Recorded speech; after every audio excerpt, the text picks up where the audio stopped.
bom dia, como que você está? Como é que está o seu coraçãozinho? Como é que está a sua alma? Como que você está se sentindo por dentro? O que aconteceu durante a madrugada? Qual sonho você teve? Quais sentimentos você teve? Você conseguiu dormir? Consegui dormir ontem à noite, gente. Olha pra você ver como Deus é tremendo.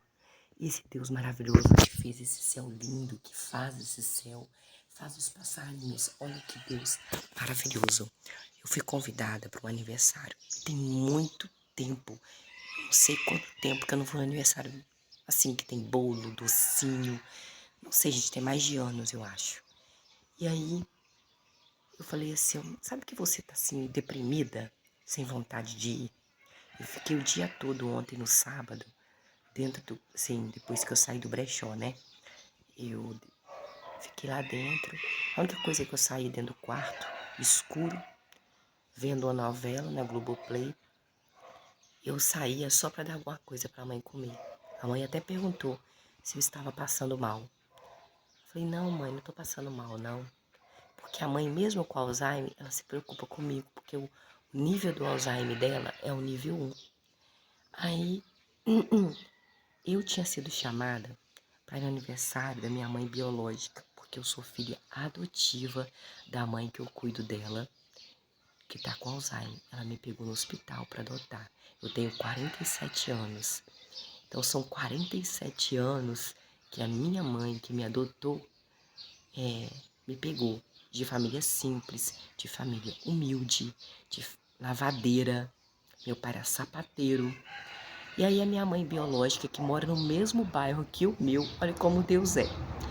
Ela mandou me chamar pela primeira vez para uma festa de aniversário dela.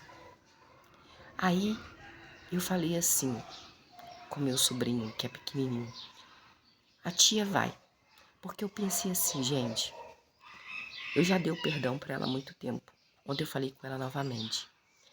Quando a gente não tem condição de criar uma criança financeiramente, psicologicamente, às vezes a pessoa não tem cabeça. Claro que eu caí numa família que também não tinha uma estrutura boa psicologicamente para me criar.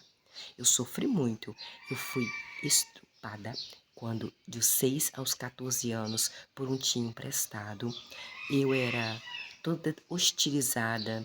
Eu passei por abuso psicológico pela minha mãe, essa que eu cuido dela, porque sempre ela dizia que eu era filha de puta, que eu tinha sangue de puta, que eu tinha sangue de vagabunda, entendeu?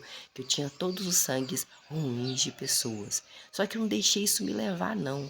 Claro que eu fiquei com ódio, um tempo eu fiquei assim, bebendo muito, porque eu tinha uma dor interna muito grande, porque o meu, não considero tio, né? O marido da minha tia, dos 6 aos 14 anos, fazia isso e fazia dentro da casa deles. E a minha tia estava lá dentro. E ela não fez nada para impedir. Ele me ameaçava de morte se eu contasse para alguém. Eu tenho provas. Então, eu vivi umas dores enormes, tanto que eu nem converso mais. Já tem mais de... Gente, tem muitos e muitos anos. Mais de 15, eu acho. Que eu não converso com eles, que eu não vou na casa deles, que eu não sento com eles. Minto, só foi no dia que uma senhora morreu, que eu gostava muito, que muito educada, que mora do lado da casa dela. Eu vi ela bem magrinha, bem doentinha, essa irmã do meu pai, que me criou. E eu fui lá conversar com ela. Aí nós entramos. Isso deve ter 1 ano e pouco, acho. 1 ano e pouco, ou 2 anos. Já me perdi no tempo. Porque quando eu falei que o marido dela tinha feito isso, ela negou. Ela sabe que é verdade. Só que tem pessoas que gostam de se enganar, não é? Que gostam de enganar os outros. Eu acho que seria muito mais bonito pedir perdão, saber que acontecia lá dentro da casa dela, que ela estava lá, ela via. Aí, ontem, aí nisso que sábado, eles me chamaram para esse aniversário, eu fiquei pensativa, e fiquei ontem deprimida, triste, pensando, vou não, vai ter bebida alcoólica, eu não vou beber mais, não quero beber, ai, vai ser chato, não tô gostando mais de festa. Só que quando foi chegando a noite, Lá para 7 horas da noite, eu falei assim, eu vou lá dar um abraço nela. Sabe por quê? Porque ela não tem culpa. Ela era uma menina, ela não tinha condição financeira, nem psicológica, nem a família dela, né? Eu perdoei, mas eu tenho que perdoar mais ainda. Eu tenho que entender mais ainda. E eu tenho que mostrar para ela amor, porque ela está viva. Enquanto ela estiver viva, o amor tem que ser dado, vivo, não deixe depois de morto. Então abrace hoje, beije hoje, peça perdão hoje, sabe? Faça tudo o que você tiver de fazer hoje. Porque cada segundo que passa é menos tempo de vida que temos. Fui lá, gente, foi maravilhoso. Eu fiquei 2 horas lá, eu não bebi nem um pouco de álcool. Eu não comi porque eu não estava com fome, eu tinha feito batatinha e comido batatinha antes de ir. Todos da família dela me trataram tão bem, eu me senti tão amada, tão querida. Vou falar a verdade, eu nunca fui num lugar aonde eu tivesse, pelo ser humano, me sentindo tão amada. E eu não esperava isso.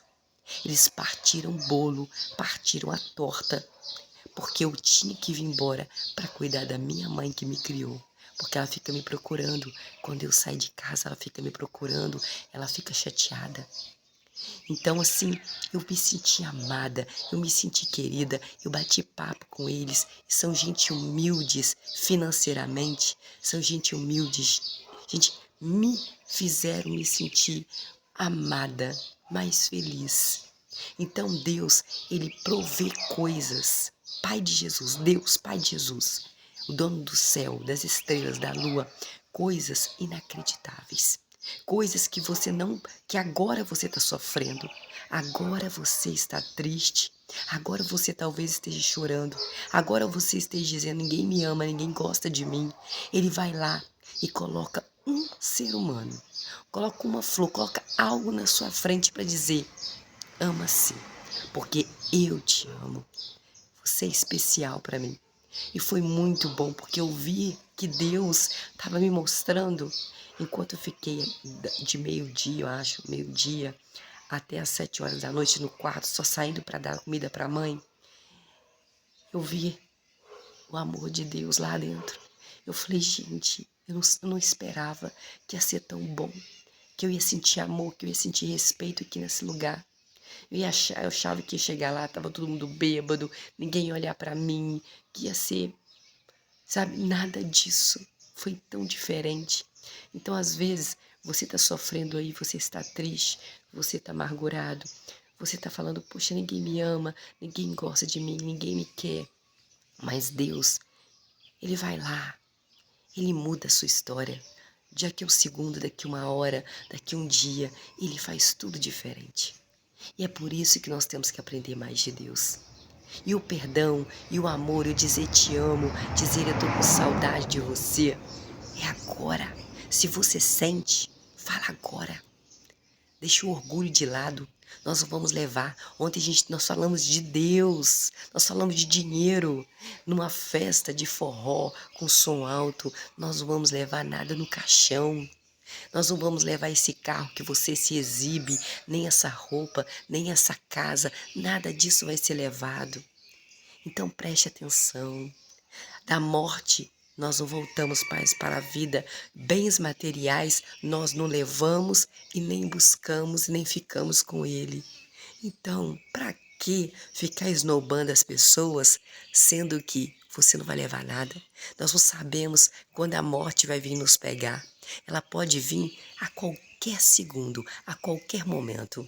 Então vamos lá, ler 1 Samuel para aprender mais de Deus, para saber o que Deus faz e o que Deus fazia e como é que acontecia e como é que pode acontecer.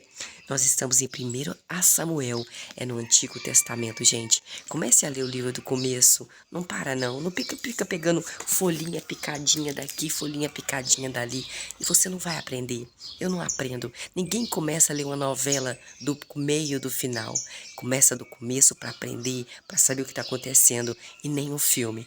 Então não vai pegar a Bíblia, que é uma coisa de escrita, porque é uma coisa que foi uma história, foi algo que alguém viveu e essa pessoa colocou aqui. E que Deus pediu para essa pessoa colocar. Para você que não viu, que não escutou, para você aprender, para você ver o que aconteceu, para você saber como é Deus, para você saber como é Jesus, para você saber como é o povo israelita, para você saber como eram os povos e que eles cultuavam outros deuses e que Deus mata sim e que Deus dá vida e Deus faz as coisas com tudo que Ele quer. Tá bom? Então vamos 1 Samuel 7, capítulo 7, versículo 1. Assim, os homens de um lugar chamado Kiriat Jearim vieram e levaram a arca de Deus, a arca do tabernáculo, a arca de Deus, Pai de Jesus, para a casa de Abinadab. Ah, tá. Para quem me perguntou aí a respeito, falando que Jesus era judeu, era por causa de Maria, devido a Maria, tá? José, os israelitas, José era descendente de Abraão. Descendente de Abraão. Deus não escolheu qualquer uma de qualquer linhagem, não. Ele escolheu uma parente de Abraão. Ela era judia, Maria. Por isso que Jesus era judeu, tá bom? Ele era israelita, ele era parente de Abraão, aqui na terra, devido à a mãe que deu a luz a ele, tá? Mãe biológica, né? A mãe que deu a luz a ele. Versículo 1. Assim, os homens do lugar chamado Kiriat Jearim vieram e levaram a arca de Deus, Pai de Jesus, para a casa de Abinadab. Abinadab é nome de alguém. Se você quiser colocar o nome do seu filho de Abinadab, na colina, ele morava numa colina, deve ser bonito, né? E eles santificaram Eleazar, seu filho, filho de Abinadab. O Eliezer, filho de Abinadab, Eliezer, filho de Abinadab, foi santificado, que era filho de Abinadab, para guardar a arca de Deus, Pai de Jesus. Então, outro sacerdote aí, hein? Versículo 2. Muito tempo se passou. Passaram 20 anos ao todo, desde que a arca chegou a Kiriat Jearim. Kiriat Jearim é um lugar. E toda a casa de Israel começou a buscar a Deus, Pai de Jesus. Versículo 3. Samuel disse então a toda a casa de Israel: se é de todo o coração que vocês voltam para Deus, Jeová, Javé, Deus dos exércitos, eliminem do seu meio os deuses estrangeiros e as imagens de Astarote, um deus de outra tribo, né? Porque o povo de Israel tinha que adorar só Deus, Pai de Jesus. Só que eles não cumpriram isso não, é igual a gente. A gente peca aqui, pede perdão e depois peca de novo, né? Infelizmente. Então, Samuel, ele pediu para que o povo de Israel voltasse o coração deles para Deus, Pai de Jesus. O que é voltar o coração? É você colocar o seu coração somente nele. Não é imagem de escultura, não é em outro Deus. Não existe Deus carro, Deus casa. Existe porque você adora o seu carro, você adora a sua casa, você exibe ela para todo mundo, fica ostentando ela para todo mundo, você se acha orgulhoso de ter ela. Mas não, você tem que se ajoelhar e adorar esse Deus que fez esse céu maravilhoso aqui, porque somente Ele é digno de adoração, de louvor, de toda honra, de toda glória, porque somente Ele tem todo o poder. O seu carro não tem. A sua casa, sua mansão não tem, suas roupas caras não tem, suas viagens caríssimas não tem, o seu amigo trilionário não tem, sua patroa, seu patrão trilionário não tem. Ele, se você morrer, morreu, ele não vai voltar você para a vida, ele não vai te dar nada que Deus tem poder de dar, porque eles não têm poder. Só que, né?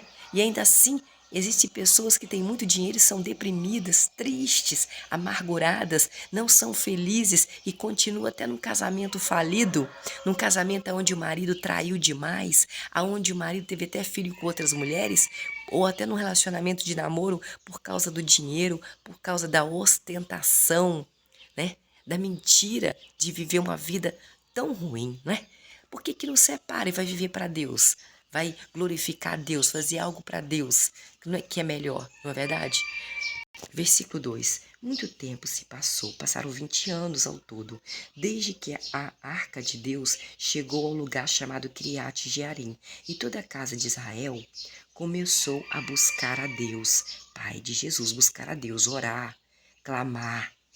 Versículo 3. Samuel disse então a toda a casa de Israel: se é de todo o coração que vocês voltam para Deus, Pai de Jesus, eliminem do meio de vocês, povo de Israel, os deuses estrangeiros e as imagens de um Deus de outras pessoas aí chamado Astarote.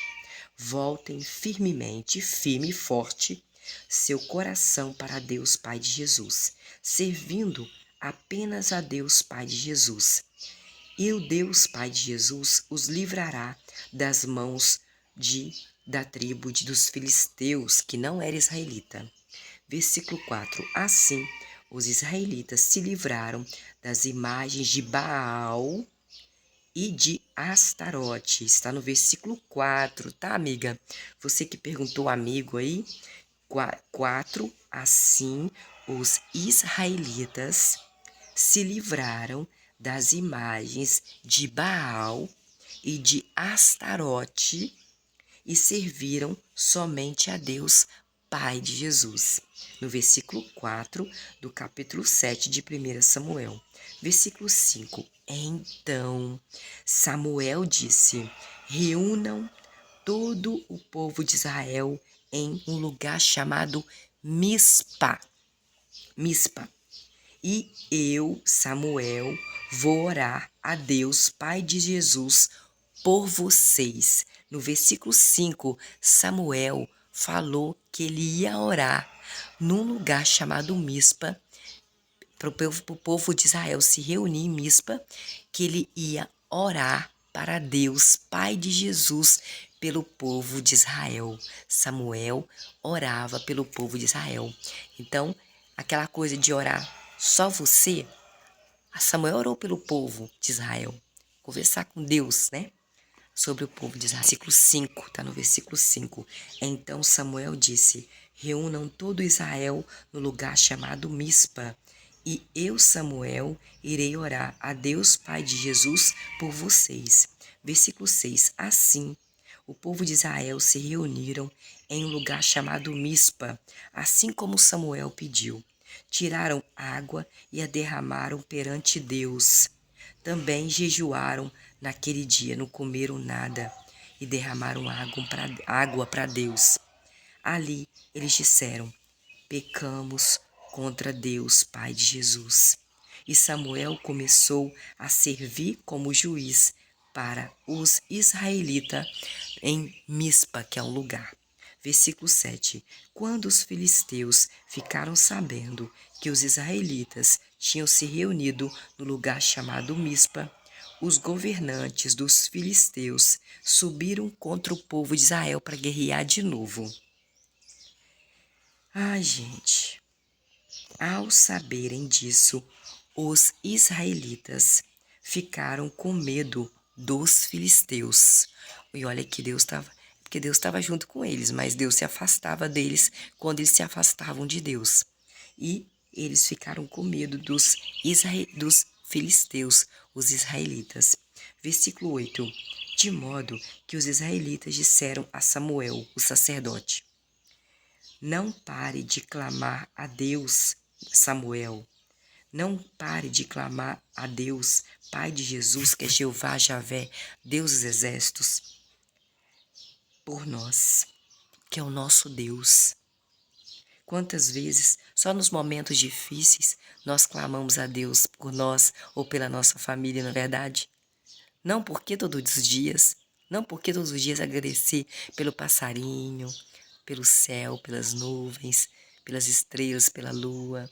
Versículo 8. De modo que os israelitas disseram a Samuel: não pare de clamar a Deus, nosso Deus, Deus de Israel, para que Ele, o nosso Deus, nos ajude e nos salve das mãos dos filisteus, porque eles estão vindo atrás de nós para guerrear.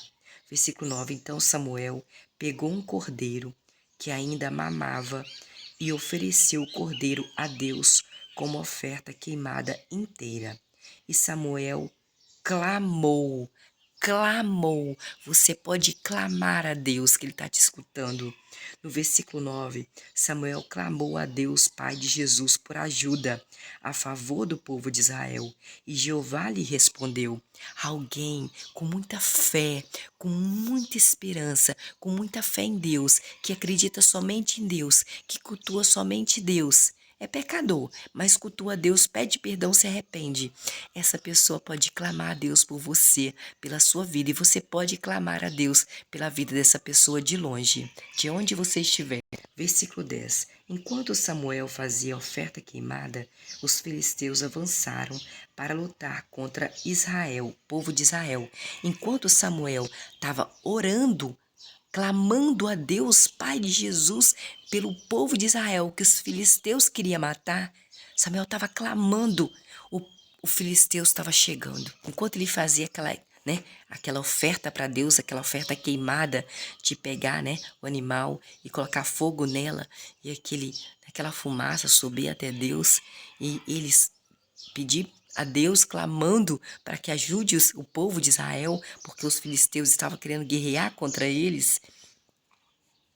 Os filisteus avançaram para lutar contra esse povo de Israel. Naquele dia, Deus, Pai de Jesus, mandou uma forte trovoada.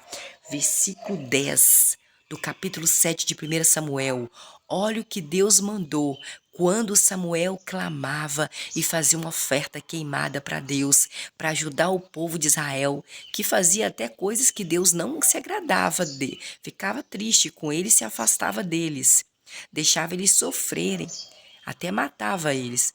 Olha, Deus, no versículo 10, mandou trovoadas, forte trovoadas, contra os filisteus e os lançou em confusão. E eles foram derrotados diante de Israel. Então, sua oração de longe, você que pede perdão a Deus, você que se arrepende do mal que você fez, você que ora a Deus, você que tem fé em Deus, Pai de Jesus, você que tua somente a Ele, a sua oração, mesmo de longe, ela faz efeito porque Deus atende. Versículo 11.